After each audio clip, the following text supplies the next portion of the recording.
હર હર મહાદેવ. તો જો આજે આપણે જમવામાં બનાવ્યું છે વાલોર બટેકાનું શાક અને રોટલી, અને આજે તો ઘરે આવ્યો છે મઠો, તો મેંગો મઠો આપણે એન્જોય કરશું, અને બનાવ્યું રાયતું. તો આપણે જમીને પછી આપણે વિચાર આવ્યો કે આપણે ટેન્ટ પડ્યું છે, તો ચાલો આપણે એનું કંઈક નવી કેન્ડી બેન્ડી એવું કંઈક બનાવીએ. બને તો ઠીક છે, નહીંતર જોયું જાય આગળ.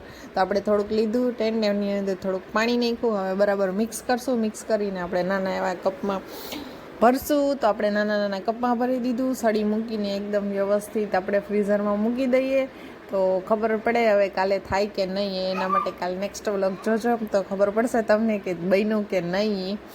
તો એ આપણે મૂકી દીધું, અને પછી આપણે એને ફ્રીજમાં મસ્ત મજાનું ગોઠવી દીધું છે. પછી આપણે ગોઠવીને નીકળી ગયા બારે. તો બારે જઈને હવે હજી આપણી આઈસ્ક્રીમ તો થઈ નથી, તો આપણે બારે જઈને થોડીક સ્મૂધી પીધી. તમને મારો વિડીયો ગમ્યો હોય તો લાઈક કરો, ચેનલમાં નવા હોય તો સબસ્ક્રાઈબ કરો. Thank you for watching.